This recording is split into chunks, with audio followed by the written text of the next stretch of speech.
I probably should work.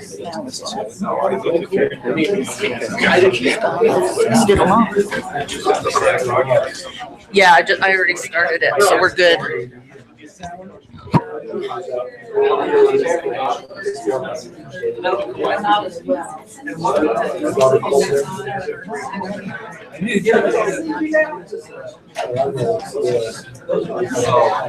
Try to get around.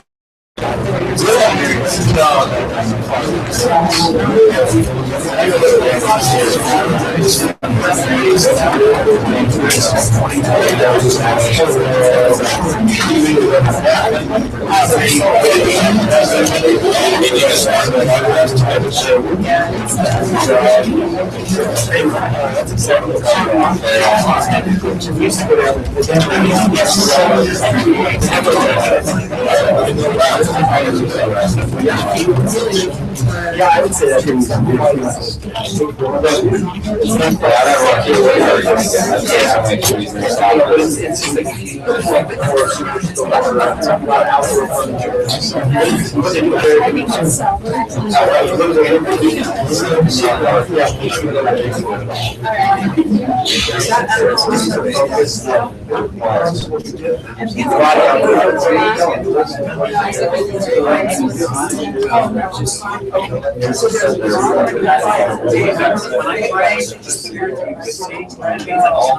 Okay, so that's why I said that.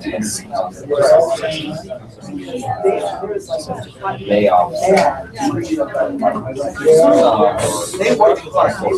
I have pictures of my older siblings. My family. I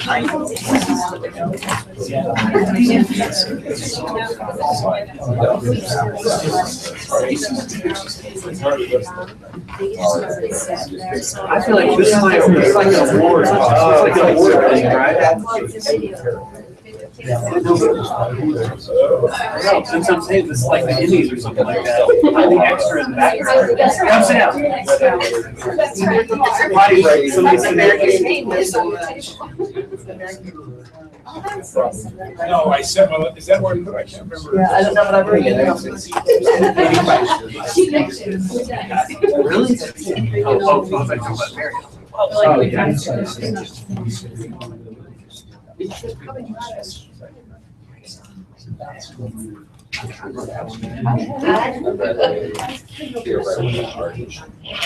Sometimes too much. Oh, it's wonderful.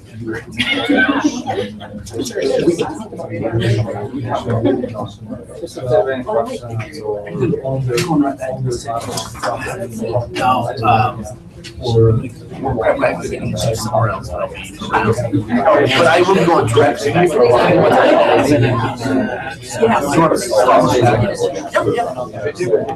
Yeah, no, it's cool.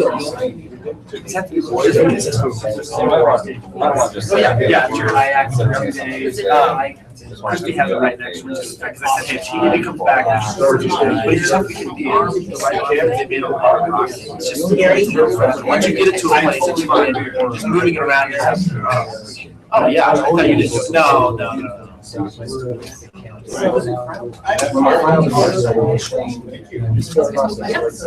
Okay, yeah, so if it's not one of the You won't see it on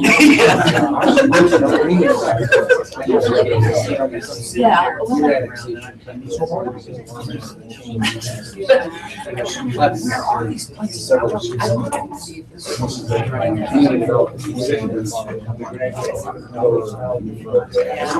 We didn't go north. Our program, we were in Lee Lake. And we were Lee Lake, Lewis Lake, like It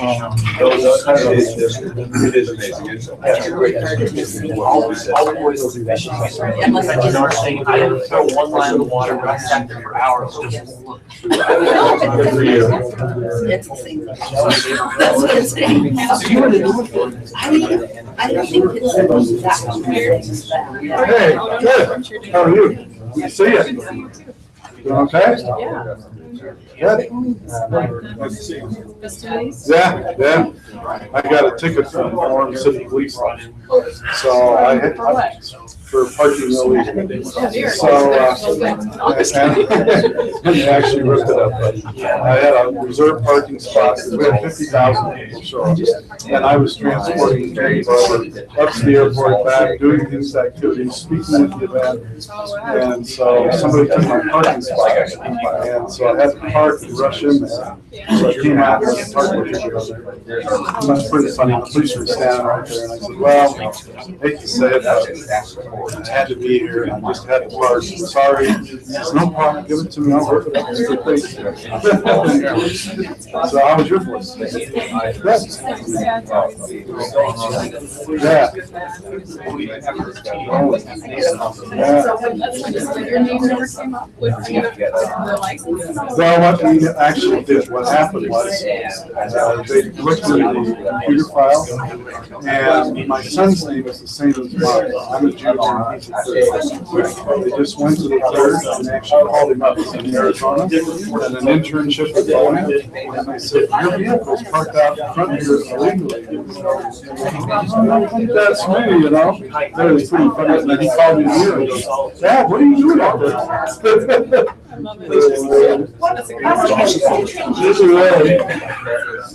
That candy bomber event was quite an event. There were a lot of people there. That was just crazy. I've never seen that many people in the park before. I took him up to the airport, where he picked up his plane. So I went and got the plane that he was going to fly. And what they did is they had like two pilots flying it, and then when we got to one co-pilot hopped out, and then he hopped in and flew it over, and then they took control again. So he actually flew the plane. But I saw him the night before, and I wasn't sure that he was going to be able to fly the plane. I just wondered if he was just going to push. But the thing about it is, that thing is just an aluminum can with no air conditioning or anything. It's about 100, 105 degrees inside of that thing. I was kind of worried about him passing out. So his son was with him, and his son's a pilot for Delta Airlines. Oh. And I told him, I said, make sure he's got a lot of water. I said, this thing is cooker. I had some family went up there to see it. It was got too crowded, so we actually went. I took my grandson and we went out in the parking lot a ways away and just watched the planes fly over a couple of times. Yeah, And he got a big thrill out of that. yeah, they really flew low. Yeah, they did. They dipped right down. So it's pretty scary because the FAA wants to have liability assigned to the city should anything happen. Oh, yeah. And so they either wanted Jamie or myself to sign a paper saying that we acknowledge what's going on. And I was telling Jamie, so why don't you sign? He wouldn't sign it. So I got to sign it. Doesn't matter who signs it, you're the responsible. I'm just going. Doesn't help if he signs it, you're still the responsible. Because I was watching them, you know, they did fly pretty low. Can you imagine, it's a low probability that plane goes down in that crowd. They've had air shows where things have happened, for sure.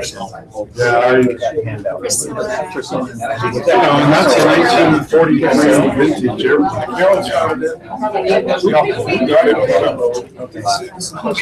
Somebody from the Freedom Festival came up with the idea like 2 weeks before. They couldn't agree on the plane was actually based out of Hebron, but they had it set up for a show in Minnesota, and then they had it set up for a show back east after this, so they had to fly it out and fly it back. $9,000 worth of fuel and oil, and they got a local flag, colonial flag, to pay for 6,000 of it, and then other people paid for the rest. So I mean, it was pretty interesting. They were able to even put it together. But what was interesting is they had a chute. So they had a door that opens in the bottom of the bottom. They had a chute. They made a chute that comes at an angle like this. So they have all the candy in the cooler in a big group, and they picked it up out of the big group and set it in the chute. But the chute, like I said, is a funnel, so it all got stuck. So instead of dropping 1,000, you only dropped 400 because it got stuck, and then they're trying to pull it out like that, and your time factor going over the top is only a short period of time. And, but I mean, they had, I think we had 4,000 on the ground, and then they brought the rest of the candy back over. Did they plan on doing it in one drop and had to do it in two? Because I saw them circle back. They did. They went over it twice. They actually went over it 3 times. Oh, did they? And the plan was to do the first time, drop a couple and check the wind, do it a second time. The business of our meeting now, that everyone's had a chance to grab a bite.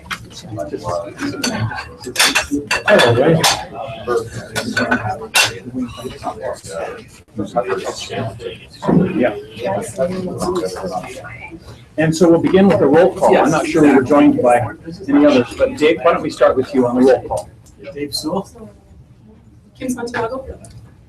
Mayor Brunst, Jamie Davidson. Gary Garrett, Matt Taylor.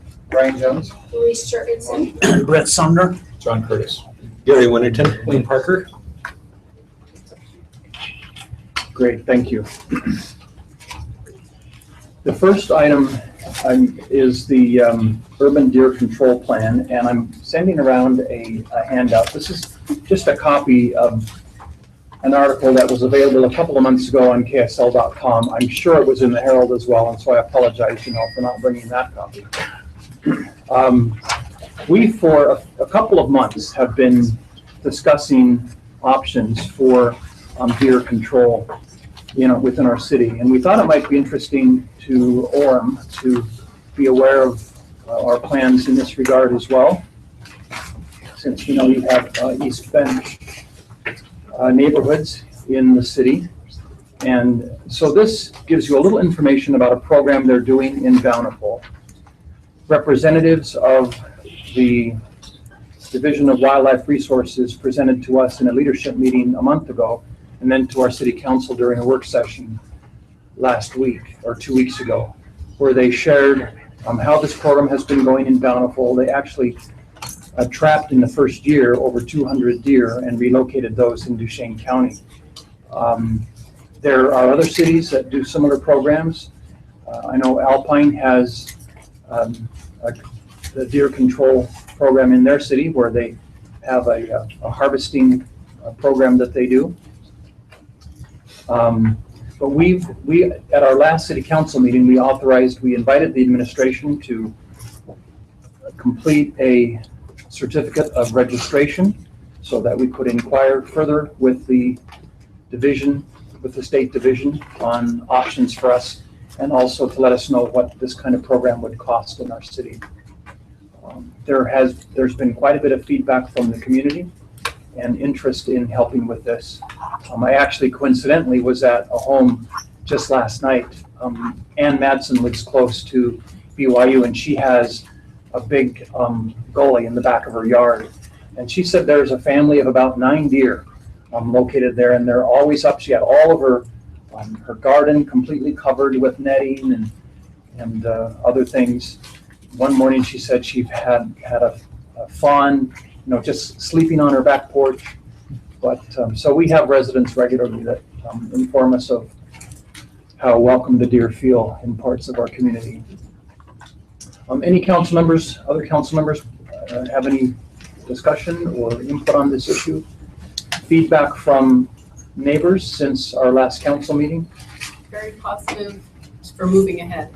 In my neighborhood, I live on the bench, and we have neighbors with maybe 10-foot fences that are trying to keep the deer out of the gardens, but even more than that, the safety issues.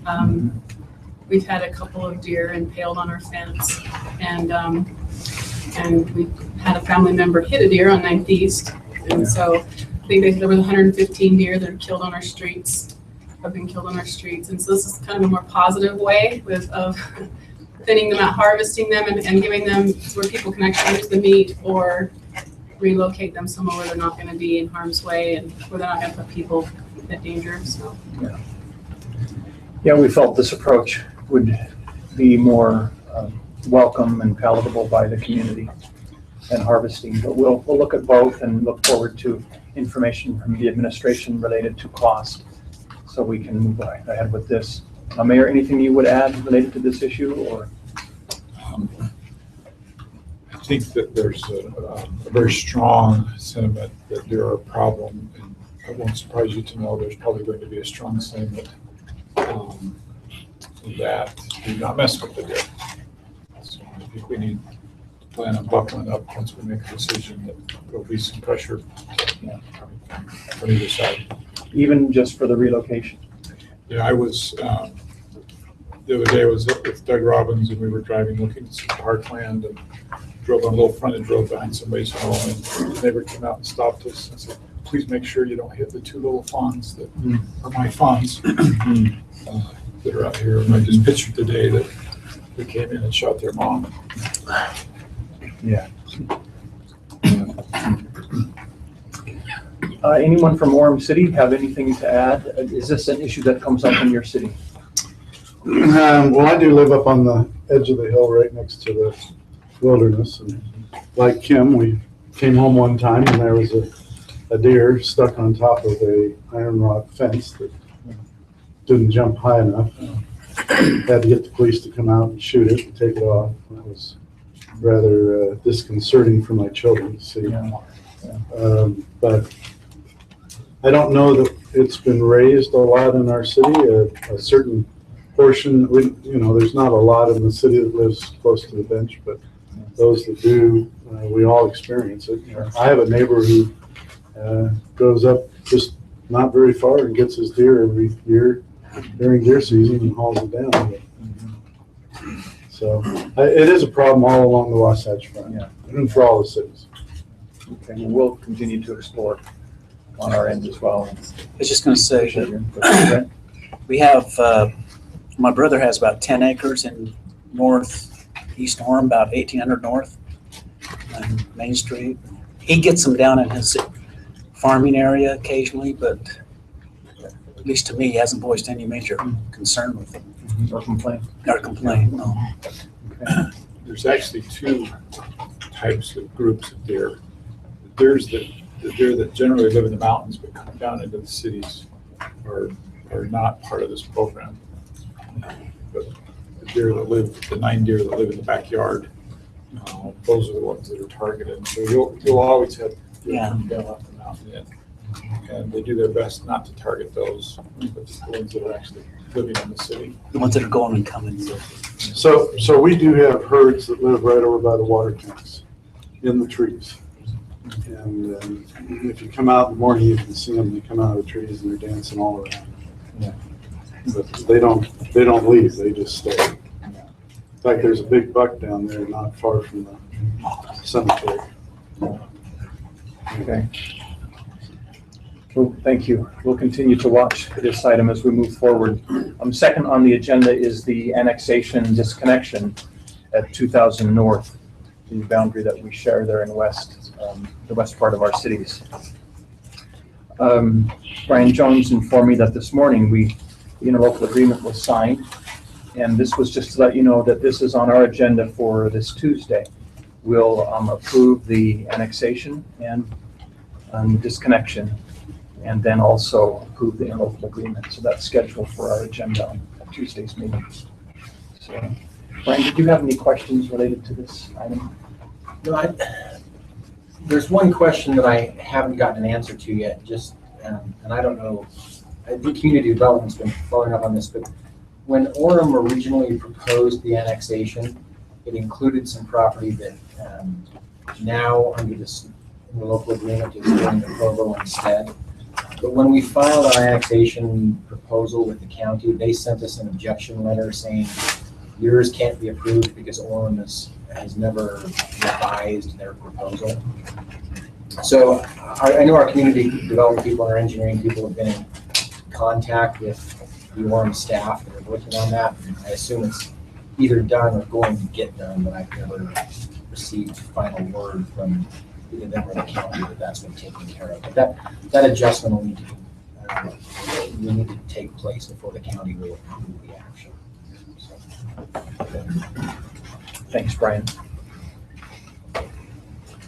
Next, we, Gary, before you go on, Yes. you were disconnection, what is that? What do you mean? What is, So there's a half-acre parcel that belongs to Provo that we're disconnecting from Provo so that Orem can annex it. Oh, We're so- at- I didn't understand. I knew the annexation parts, but I didn't know what disconnecting meant. Yeah, so Exactly. that it's in Provo via previous annexation. We're disconnecting it. We're unincorporating it so it can be annexed. Well, I didn't know that had to be done, the process. Okay, it's just part of the process. Thank you. you didn't know if it was related to utilities or. Yeah. Next is the items on tax adjustments we're taking a look at, including the RAP tax, which we approved also 2 weeks ago to put on the ballot for November, and then the property tax adjustment. We recognize Orem has had a care tax. And in fact, you're in your second go-around of that tax, right? Was that last year that was? Yes. Okay. And that's a 10-year. Right, our first round was 8 years, our second round was 10 years. Oh, okay.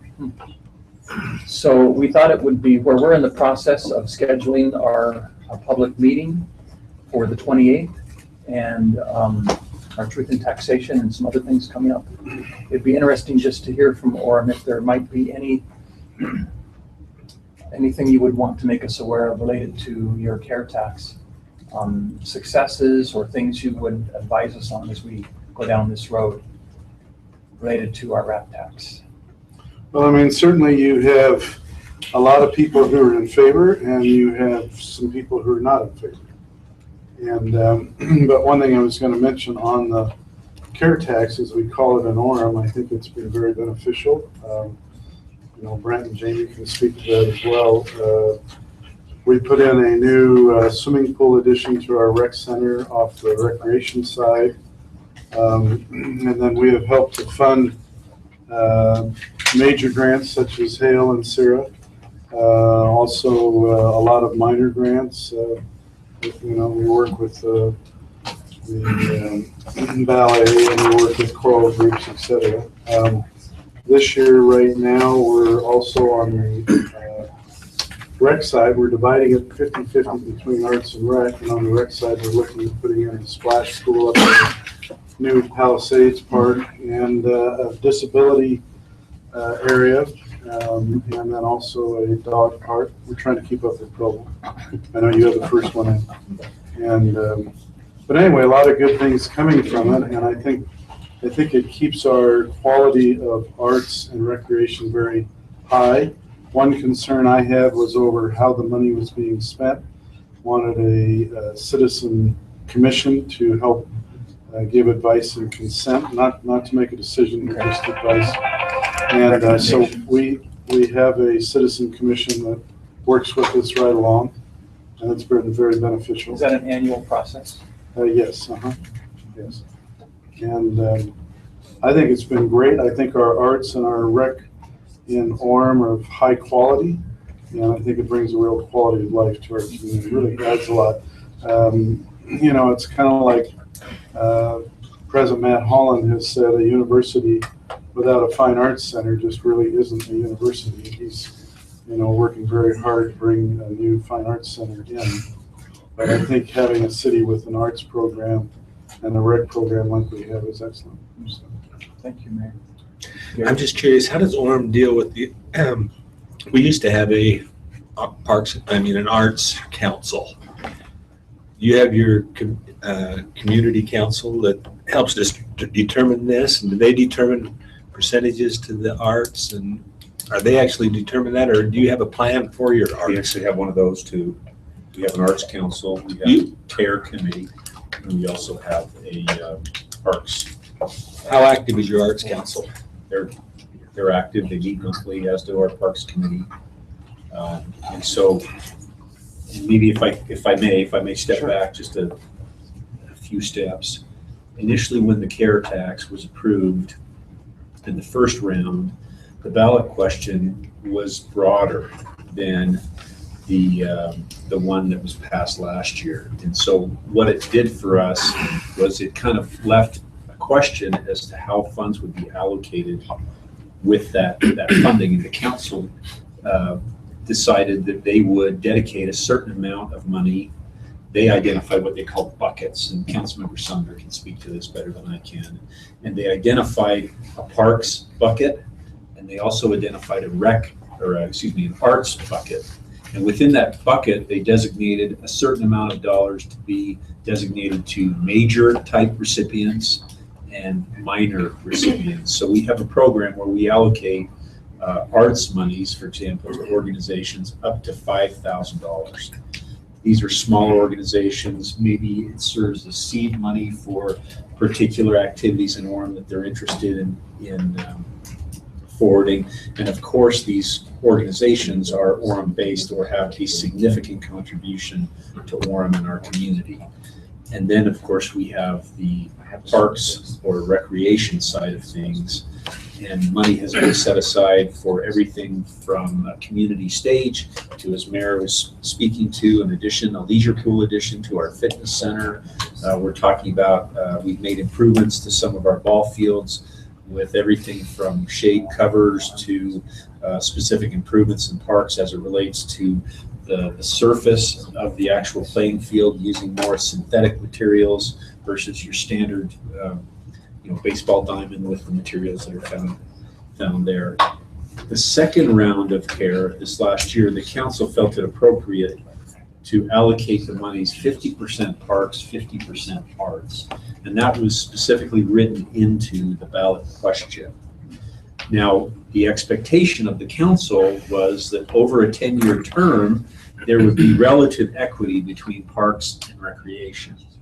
One of the challenges that we now face is there's almost an annual expectation that it will be divided 50-50, and the council's been very good about kind of navigating that, because there are obviously very active arts groups in the community, very active recreation enthusiasts, and they want to make sure that that money is appropriately allocated. And Mayor spoke to the committee, and that's part of that oversight effort, is to make sure that that allocation has taken place. I only share that with you because I would caution, and this is my opinion, not necessarily the shared collective opinion of the city council, that in crafting that ballot language, it can be something that is too broad, as we experienced in the first go round, or it can be something that's very narrow, where you kind of feel constricted in that now for the next 10 years, we have that expectation amongst our citizenry that we will allocate 50-50. Even though there may be a worthwhile arts project or a worthwhile parks project that may require 60%, we're kind of bound by that 50-50 relationship. One thing I might piggyback on that as far as the 50-50 goes, or as far as what Jamie's bringing up, what I've learned over 2 years is that this is a very emotional issue. Very. So this could be more important than roads, new buildings. I mean, because this is down and personal. So you get a lot of input, a lot of concern, and all I would say is be ready for the amount of attention that you're going to receive from the citizens on how that money is spent. And because you're always going to have more need than you have availability, but it is very, very personal to the residents, and it brings them out in full force. Do you have any of your budget going to arts that doesn't come out of the care tax? Not that I know of. I mean, we have the Arts Council. Community type events, yes. But Sarah Cheryl, It's all driven through the care tax. So the reason I ask that is we've got a significant chunk coming out of general fund to the Covey Center that should be counted in that equation. Sure. And that's, again, and obviously I'm not an attorney, but then you also face the challenge of trying to, look at your results and estimate success based on outcomes. In a parks environment, when you build a new park, you can easily determine whether or not you've met, quote, the goal. in an arts environment, how do you measure success? Do you measure it based on the increase in quality of programming? Do you base it on the increase in frequency of programming? We're still Number searching of for that, by the way. patrons? Yeah. And that becomes a challenge because you allocate significant amounts of money to arts organizations, and they will represent to you that, yes, the level of who we are and what we do has increased, but oftentimes it's difficult to, Harder to measure. harder to measure and identify an objective criteria by which you can measure success. Do you allocate part of that tax money to maintenance, upgrades, and replacements of either current facilities or facilities that you're putting in? So part of that tax is meant towards operations and part is meant towards buildings. And we, up till this last year, we did not have the availability of operations for part of it, and now we do. So it's how the law is written. To this point, we haven't allocated monies for O&M type expenditures. How are you handling that, just out of your general? Just take it out of general fund. Now, I will represent based on, research that we're fairly unique in that. That there are other communities with similar care wrap type programs and they use a significant amount of it for operation. And it's a policy discussion and decision. And Hale Center Theater, Sarah, the money goes to them and they allocate it under the law how it should be allocated. But like I say, operations has just become available to us. So for the rec side, that is something that we've been looking at, but we haven't done anything about it. So we're struggling with definitions in our city about O&M. And so on the one hand, is O&M the mowing and the fertilizing and the weeding, or is it replacing a restroom that's now 50 years old, or would it be both? I think, Mayor, if I may. Sure. The current interpretation of what we are deeming maintenance is kind of the replacement of capital facilities, new restroom, new backstop in a ball field, new bleachers at a park, playground replacement, those type of things, not the regular day-to-day. That's all coming out of general fund. The day-to-day, yes, it is coming out of the general fund. How about, do you have an arts master plan? We have a great Parks and Rec master plan. Do you have a master plan for your arts? Or is it just your board that kind of sets the goals? We have an arts council who's developed a master plan, but it's never been adopted by the city council. So they have a vision document but it's never been one that's been, I guess you could say, vetted and reviewed and approved by the city council. Yours is a little different with the Covey Center because that's a big item. And that's city run, where we don't have anything like that we run as a city, but we do have the Sarah and the Hales, and we support them.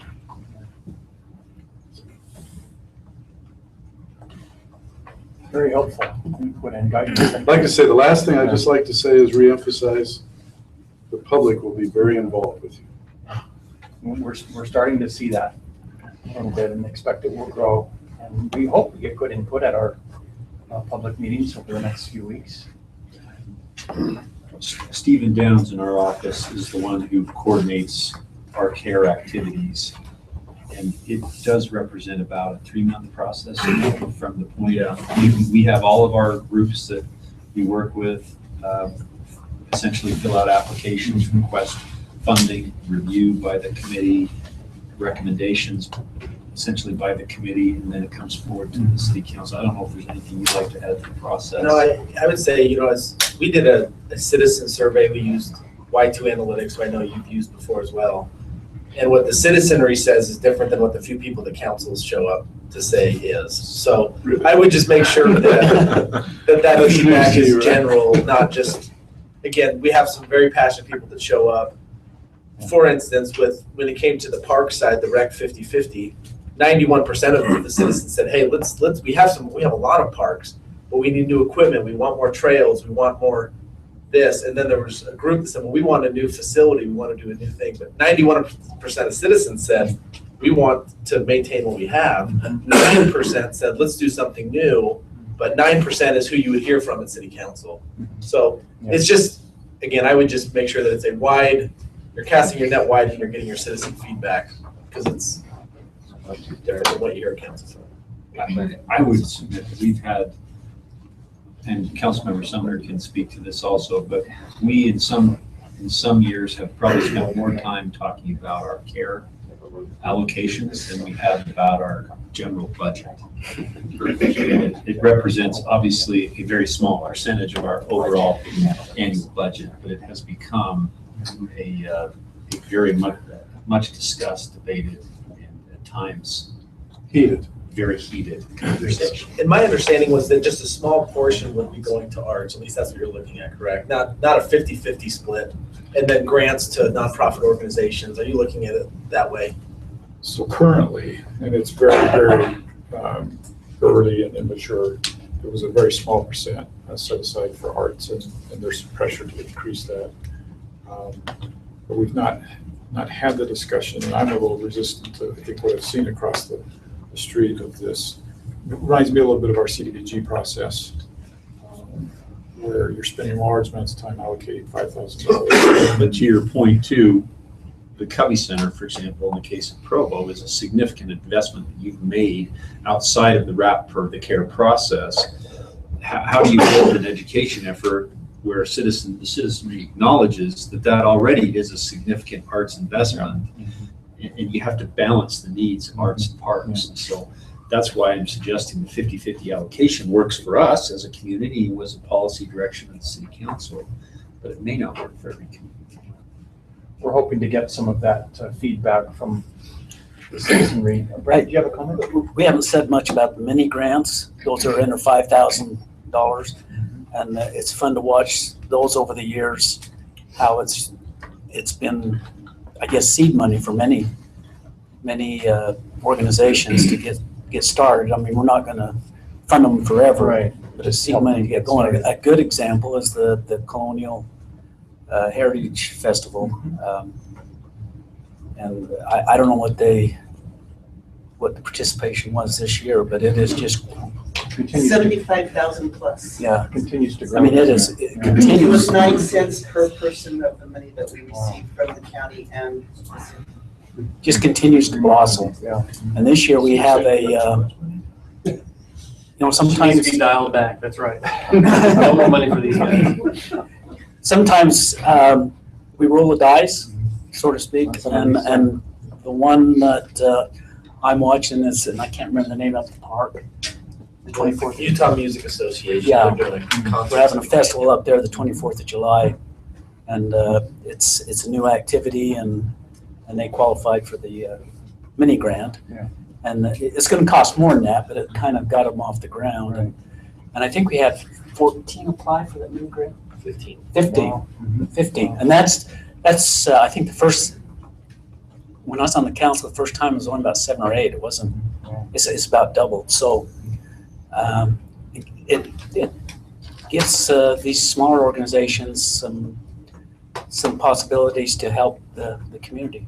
I think the citizens want to see that kind of grassroots engagement through these programs. So, and we hope to get feedback from our citizens through a survey that we've retained Quinn Monson of YK Analytics to do a survey, and he's sharing with us a first draft of that, and we plan to get that out to our citizens. It's actually Sample underway right size. now. Yes, I'm sorry? It's actually underway right now. Underway. Question. Just my opinion. I think it'd be a good idea for you to share some of the success that Orem's had with it. Yeah. However you want to do that. I had the Tribune call me and do an interview about that, and they're doing an article. I don't know if it's out or when it's coming out, but about the success Orem has had. But one thing, did you try to do a rap tax before? It seemed like this. Not to my knowledge. We've never put it out. Never put it out. So this is our first.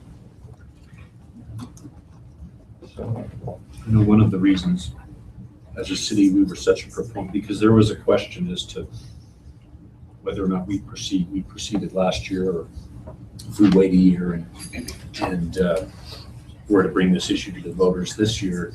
The decision was made. There was ongoing discussion at the county level as to maybe we should adopt a countywide tax. We kind of felt like in order to preserve, self-governance and an opportunity to make those decisions independent of a county process, it was best for us to proceed.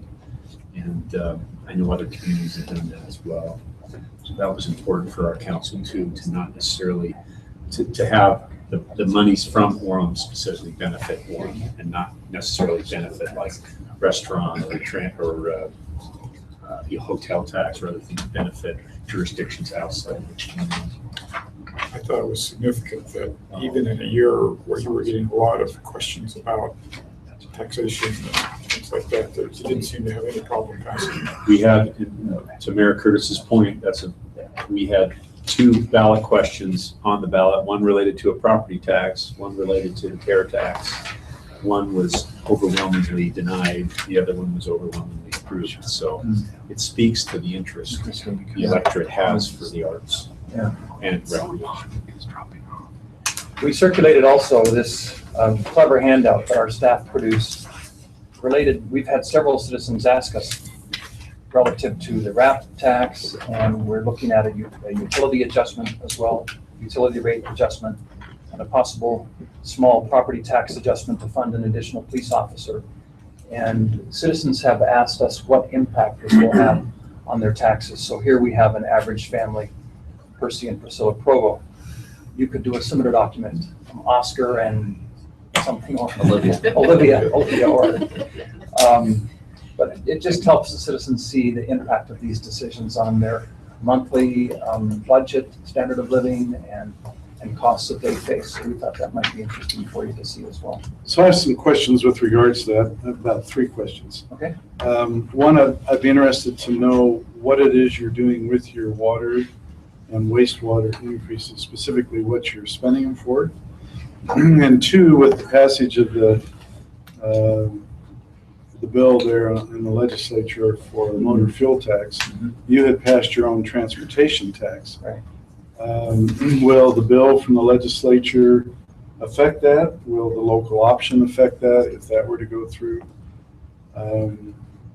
Anyway, just be interested to know. And then the last one would be, this is the increase for this year. Are you proposing increases similar to this for the next few years? How many years and how much? But I know you haven't passed it, so anyway. Mayor, would you like to start with the first question? I'll take his second one. The second one, I was going to take a second. The first one was, let's give the first one to Wade. Okay, the water and wastewater. The infrastructure. How the dollars are being used. Yeah, there's some increasing operations cost, largely utility related, that we're covering with that. But the lion's share of it is to address unfunded capital needs over a long period of time. So we'll be building new water storage facilities, adding some lift stations and major sewer trunk lines on the west side. We actually just did a bond to take the first stab at those, and so that's predominantly the use of the. Any meters? Looking at meters at all? Automated meters and on residential water meters? Automated meters, AMRs? Yep, we are. Yeah, we've already got that funded. That's been funded independently. Are you a community that currently has AMR? We are in the process of implementation. So we are reading some meters automatically now.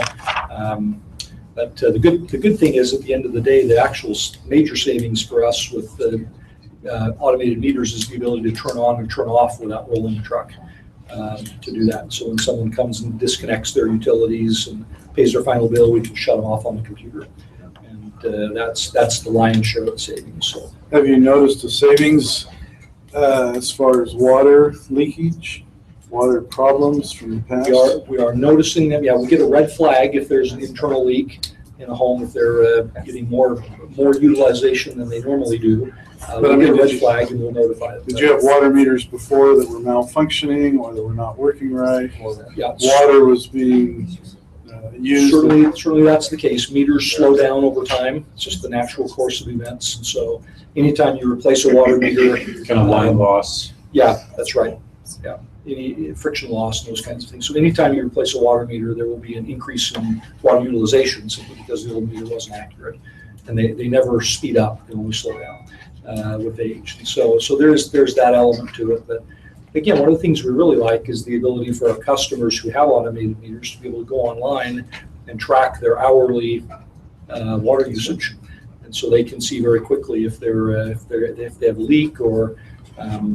You're finding residents use that? We're getting some, yeah, Okay. not as many, but again, it's our implementation is only about 20% currently, and so it's I think we got to get to a higher critical mass before the online services will be really effective. And water storage, what are you doing there? What do you? We are planning to build a tank in the Grandview area in the next couple of years, and we're working on one as well to add to the capacity at Slate Canyon, where we have an existing tank. We're anticipating building a second one there. And then there'll be another round about 5 or 6 years out of an additional water storage. What about fire control? Are your lines adequately sized, or are you trying to replace some of those? For the most part. Yeah, for the most part.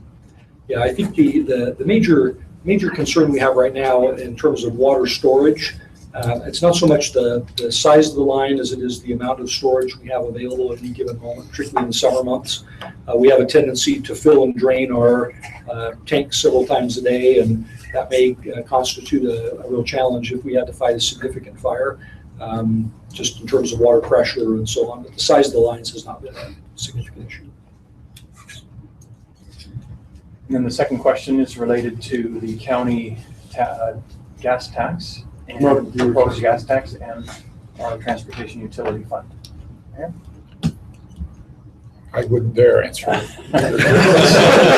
So we did an interesting thing when we passed the transportation utility fund a couple of years ago, and that is agreeing to revisit that every time as necessary when situations like this would arise. So we would look at the impact if the county's gas tax, transportation tax is passed. We'd look at the impact on our transportation needs, and then look at adjusting that as necessary. So do you know what $3.50 means as far as total income on your transportation to the city? It's about $2.4 million a year. Okay.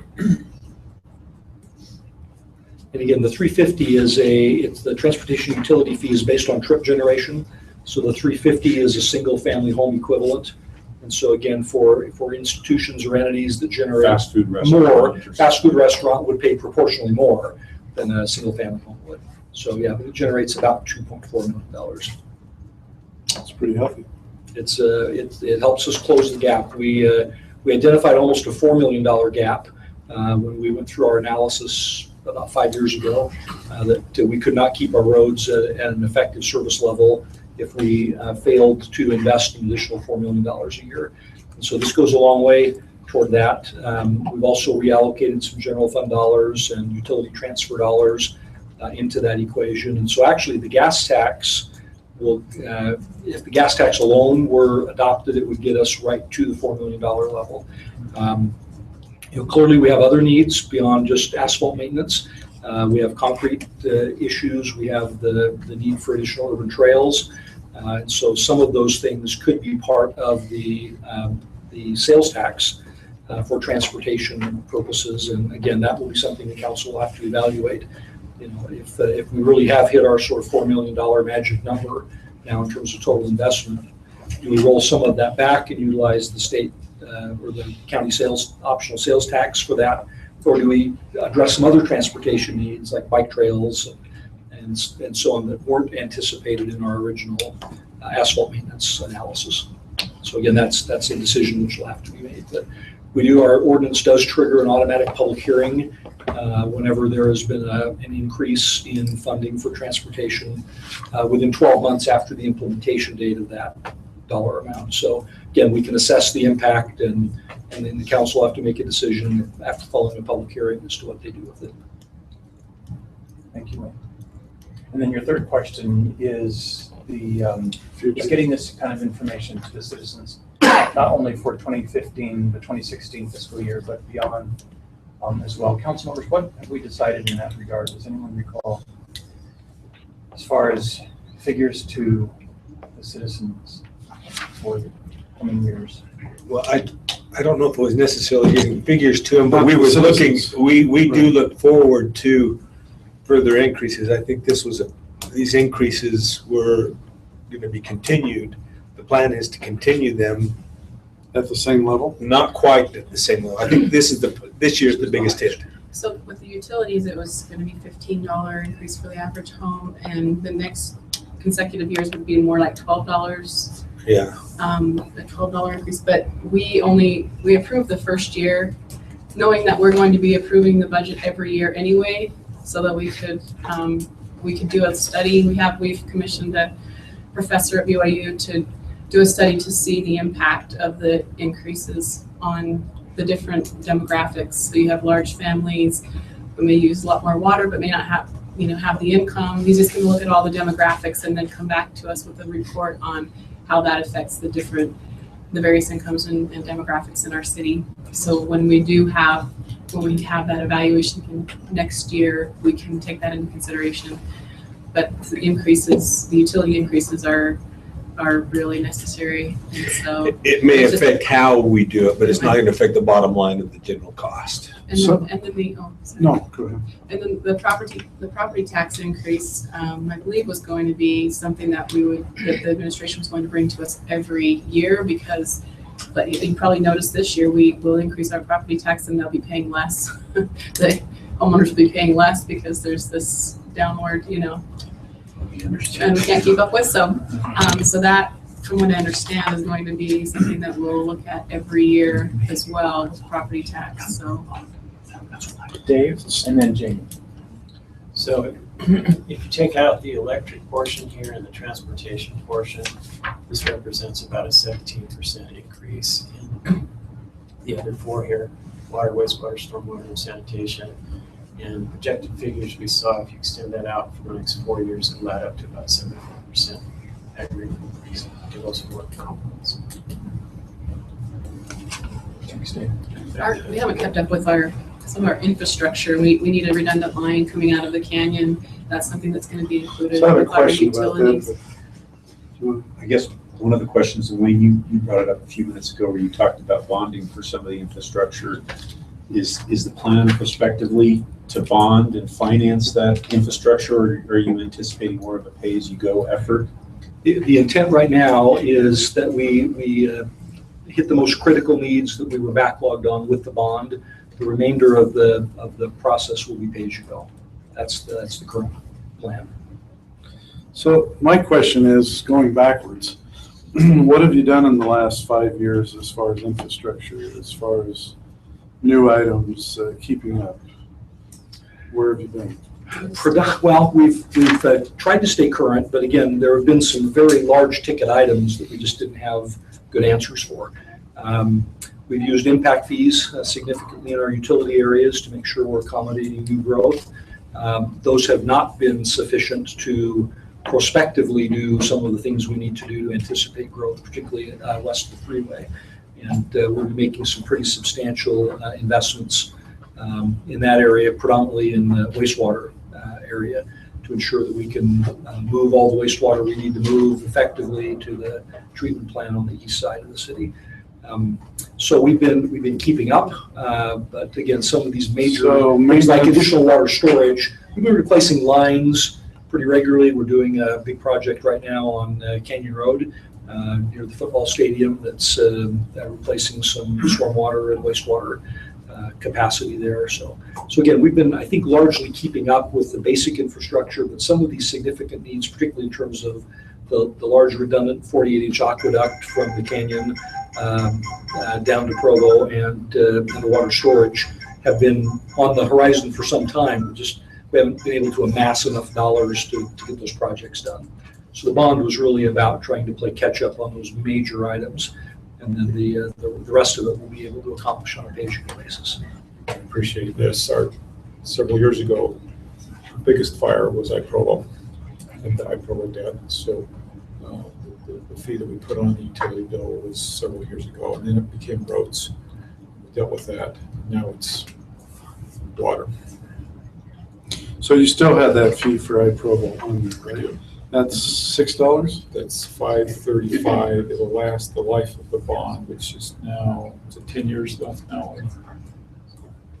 12 when we put it in, so it's about 10 years. Yeah, 10 years. Something I'm sure you never worry about. Never have to worry about fire. For a few years longer than your 10. We need to go to page 109 in our budget.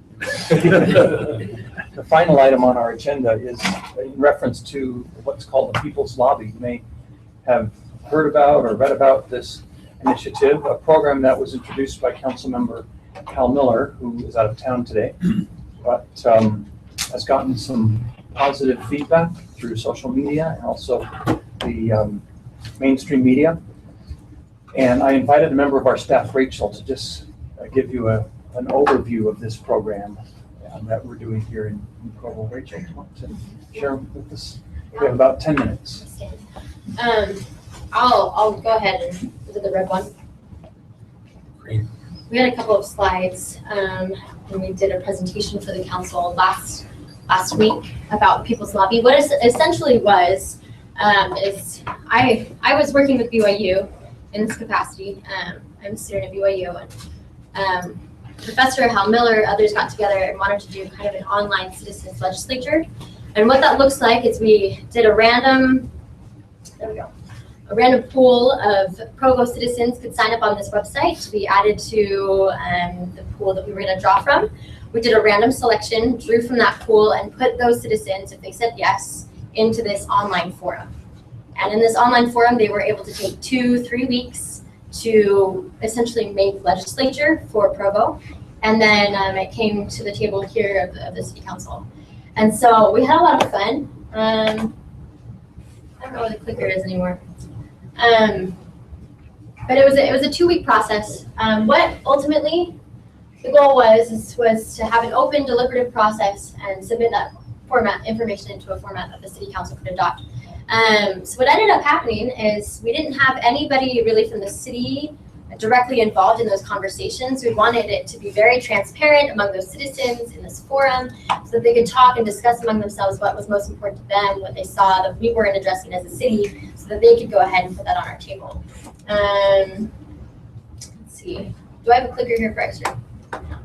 Okay, so how we did. So we have 34 neighborhoods. We recruited representatives from 25 of them, and ultimately we had 10 really active participants in the forum out of 14 that were there. We had really great policy discussions about what's actually being currently addressed in Provo, from retail to BRT and transportation to other issues. And the great thing about it is that it was so unlike all the social media feeds that we currently see about Provo, which are kind of backbiting sometimes and full of a lot of emotion. This was largely substantive, and they would bring in documents from the city, and we would have great discussions. And my role was to be a facilitator, so that if they needed extra information, I'd go out and do the research for them, or encourage other people who weren't participating to participate more. So, Question for you. Yeah. As you're going through this, as an example, if sometimes I'll be down at the county commission meeting and some people will bring up items, and some will have correct information and some will not. So my question is, how did you get correct information to them ahead of time so that if they're having a discussion, they are on the right page? Or were they doing it strictly from their feelings about a particular issue? So, correct information referring to like statistics? Well, as an example with the BRT. So one group was saying the BRT is going to be funded through different quarter-cent sales taxes. Others saying, no, it can be funded through the local option, which is coming up. Right. And so then there was a discussion in county commission about that. But those two are, it is not correct using the local option, but nobody was there to tell them that that was the case. Right. My question is, do you have people that are then bringing forward a discussion right there without information that is factual? That's a great question. So what ended up happening was in our sample that we originally selected from, There were a couple members of that sample that are already very, very active participants, including people who've sat on the city council here or are currently running. They had a lot of civic experience and were able to bring in a lot of factual information about the city. This wasn't our intention originally to have former council members sitting in this forum, but that was how the first trial run went, just because it's our first time. We didn't get as wide of a swath as we could possibly. So I think most of our information this time around was more correct than not. We didn't have a lot of problems with that, but now that I'm here working, it's a lot easier to do the fact checking. So, does that answer that question? One other thing that they did is after they did a lot of talking, but then they focused down on one specific item. And I don't know if you mentioned that. So that made it a lot easier to determine what was correct and if there were any incorrect. I was just curious if somebody, because you're saying you're not bringing the city in, if somebody from some source is coming and saying, here's the information available to you. Yeah. Most of the documents that were shared among the participants were all provo.org documents. And then if not, they were from other local governments. We're trying to do benchmarking with them. But yeah, Gary's comment brings me to how we actually did. They centered down on one issue that they really wanted to talk about, which was how we wanted them to proceed. And so they picked agriculture as their main issue. They decided they want agricultural preservation, we want open green space, and so that's what we ended up with. We did have a couple of lessons that we learned. We did need more time. It was a 2-week process, but it drew out to 3 weeks. It took a little bit of time to get used to the electronic forum. They never met in person, it was completely electronic. And that was really quite innovative on our front. And then we needed to be more communicative with the city about how it was going to land on their table. Once they did come out with their 3 policy outcomes at the very end of the process, it was hard for us to say, okay, these are kind of 3 goals, the policy outcomes that they want, but how do we implement them? And so working with Brian to put that into legal language in the right way. Kind of a hurdle that we'll face next time. And yeah, increased involvement from our part on the moderation team. I think I mentioned this already. Any questions? This is a fun graph. It shows what they talked about throughout the time. So can't see amazingly well. Here, you can now. So this green is them deciding what they wanted to talk about. This is issue selection. And then as it turns into purple, that's talking about them just wanting to preserve farmland. So it was a 50-50 split for the time that we spent. In terms of what we were talking about. So Rachel, what happens now with that final piece of proposed legislation, if you will, from the People's Lobby? What happens at the council level? And then there, you made reference to a second iteration of this. Could you talk for a minute about that? Great. So now we have 3, I think, Bryce, if we can go to the very last slide. Okay, no, I think it was, yep, this one, that's great. So these 3 proposals were what the lobby ultimately came up with. One, to talk about agricultural sustainability, small businesses and farmers markets, and then trail systems and more green space. At this point, one of our council members, Councilman Miller, who's not here, is going to take this and talk with our Parks and Rec department and sustainability committee. And he's going to talk with them directly about how we're going to implement these. We're doing a second go around officially for the lobby in September. And during that one, we'll be in much closer communication with the city council about how we're going to put it into a format that we can immediately start discussing in a work session as a resolution. That's correct. And there are some built-in limitations on the membership of the People's Lobby too, aren't there, Rachel? Yes. So, if a member of the lobby has participated in the year, let's see, if somebody has participated in the People's Lobby, they have a year before they can participate again. And we're planning to do 1 more iteration here in September, and then next year, 3 or 4 more. So attempts to kind of spread that opportunity around among community members and not have single voices that represent all the issues. Thank you, Rachel. Any questions or comments? on that? We thought it might just be interesting to share that with you in case you've heard about it. Appreciate it. Yeah.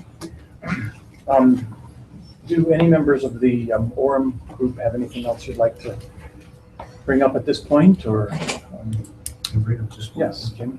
Obviously, we watch annually your Freedom Festival efforts and have an opportunity to participate in those, and it's a wonderful celebration. One of the questions that has come up within our organization is the relationship that you have with the Freedom Festival and the requirements, municipal requirements to put something like that together. Is there a cost sharing scenario? Is there an expectation that the city of Provo will, to a great degree, front or bear the full costs of, for example, public safety responsibilities and support of parades and so on and so forth? I'm just kind of curious how that works. I'll give you the 30,000 foot. Wayne can give you the granular if you need more details. It's a fabulous relationship. We feel very fortunate. We commit approximately $75,000 in cash and $75,000 of in kind. And that's the police support and the parade route and things like that. If there's an overage or an underage, they bear that or benefit from that. And I feel very fortunate when I hear other communities, what they're spending on the community celebrations. Eagle Mountain's spending almost that much on the rodeo. I feel like we're getting a tremendous bargain for what that brings into the city. We're very dependent on generous corporate sponsors. Certain corporate sponsors are very generous with them, and that's in the county. In the county, tourism helps with that as well. What does the county contribute? It's similar to the city's level of involvement. Yeah. And then, of course, ticket sales from those events that have admission, those fund the activities as well. But it's an independent organization, separated from the city, what, 10 years ago, Wayne? Or more? Longer than that. Longer than that. Probably 20 or 20. And I think it's one of the secrets, one of the secrets to success is the longevity they have in this very, very good committee that runs it. And, just really good, dedicated people that put a lot of time and effort into making it successful and have a real vision for what they want this to be. They have a lot of continuity. I mean, you have people who've been doing this for years. Yeah, they do, and they don't hand over a major responsibility to just anybody. They have to kind of be groomed and prepared for it. And of course, it's much larger than just the parade and the Stadium of Fire. And some of the events you'll see almost year-round, and they continue to grow with their events. They're all extremely successful. And some of the events actually take place in Orem too. Yeah. I did want to make a comment from one of my sons. He said, the Freedom Festival finally got it right this year. We got Journey in here, who the rest of us want to hear. We like the country singers, but we're glad to see Journey. I'm pretty sure the whole county heard Journey. They did. Wow, no wrong, Carrie Underwood. Yeah. I love her, but I'm not quite sure about some of the kids. It seems that every year they continue to make refinements that improve it. And it was amazing the number of positive comments I heard from people this year about all the I thought the Stadium of Fire show was better this year. And so a lot of people felt like it was one of the best. Should mention too that when we began this process, we did an economic analysis to look at the income to the city from the result of Freedom Festival activities, number of hotel nights and consumer spending and so on. That $150,000 number was a little bit less than the overall impact to the city's budget as the result of Freedom Festival being here. So again, it's a little bit of a trade-off. If we didn't make the donation, Freedom Festival went away, we wouldn't have the dollars to donate. So. Thanks for the question, Mayor. Council members, anything else to bring up? Or Mayor Curtis, anything you'd like to add to our discussion? I just think that Freedom Festival, our theme is welcome home, and we get so many people that just come home to Provo for that event. It's an amazing event that's put on by a group, and it just makes such a huge difference to our community. I was gonna say, the advertising you get out of that, forget the money. I mean, it's pretty huge. Well, you know, City of Orem's proud to be a sponsor of it as well. I mean, we see it as a significant event, not just in Provo, but Utah County as a whole. We have obviously many of our citizens who look forward to it every year. In addition to our Summerfest celebration, it really puts a nice flavor to the summer months and obviously to Independence Day. So this year we had at least 3 activities in Orem, the Colonial Days and the other park activities. It's the Roots of Freedom. Roots of Freedom. Patriotic Service was that new year this year? And we love it, The military trucks. Military. that is getting bigger and bigger every year, and I mean, to the point of having 70,000 out for that, and And if Gail Halverson comes every year, it'll be. yeah, 50,000 for him. Sure. We're planning a flyover show again next year. The pilots came over to the park and said, we're not stopping. Yeah. So it won't be Gail Halverson, but I'm sure there's something else. But it'll be at a different height, so we don't have to close State Street. Yeah. We won't ever do We again. tried to get close. We couldn't get very close to that. Speaking of State Street, give us a thumbnail of what to expect, which decisions have been made, and when we'll see any implementation. Of our State Street Master Plan. Yeah. I actually just received this morning a copy of a draft final document for that State Street effort. As you can imagine, it's a 5-mile stretch of road, and so really the focus has gone from looking at the entire corridor to really focused in on the nodes in and along that corridor, specifically 1600 North, 8th North, Center Street, 4th North, 4th South, University Parkway. A lot of what is included in the study relates to the need to kind of cluster uses, commercial with retail, with residential. As you have experienced, I'm sure I know we have experienced, that residential piece seems to just kind of happen on its own. The desire has been for it to be more strategic in nature, and so I think the plan is going to help us better understand where, from a strategy perspective, that residential should be located in the future with the plan. The suggestions as well have talked about, and this is no surprise to any planner, bringing obviously buildings towards the frontage of State Street, identifying clusters where there are kind of core services available within given nodes, a retail component, maybe a work component, of course, a residential component as well. Transit is included as part of the conversation. We, and this is obviously a whole different discussion as it relates to the current BRT discussion, but we see a need to bring transit along State Street and Orem. And so some of what we are looking to do would include hopefully a transit component. We're having conversations with MAG and UTA about including that as part of their long-term plan.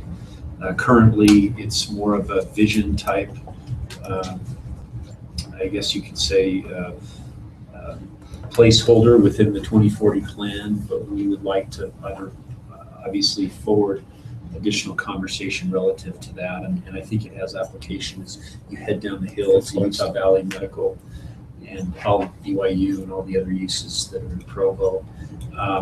Talking about too how we can improve traffic flow along State Street, and the kind of the challenge in order to improve flow, you've got to limit access.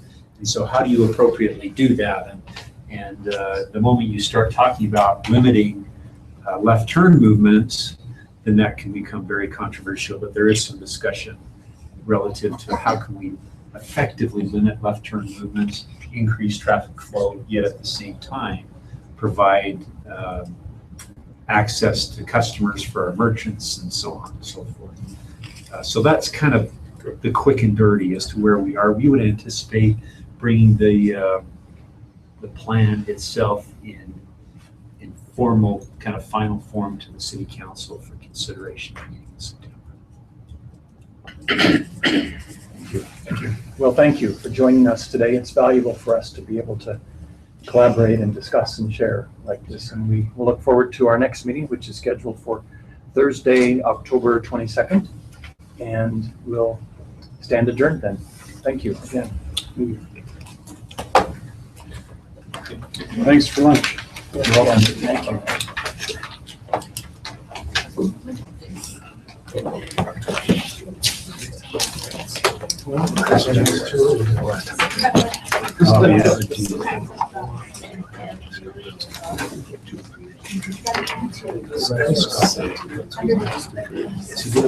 you.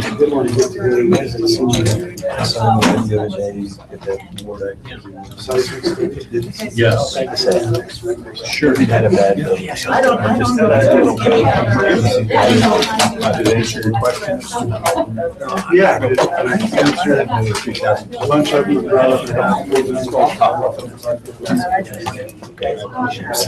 There's, lots. Thank you. Made my wife.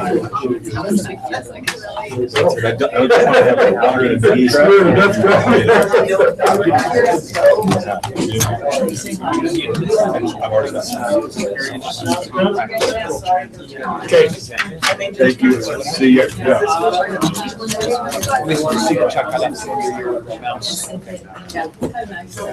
I see what we do stuff we should. The Comcast just didn't need to see that for a few minutes. I want to talk about the format of presenting the 25 items. That'd be helpful last year. We can start with that. That's gonna be done everywhere.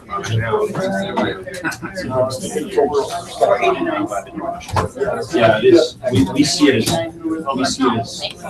part of our future success. North side.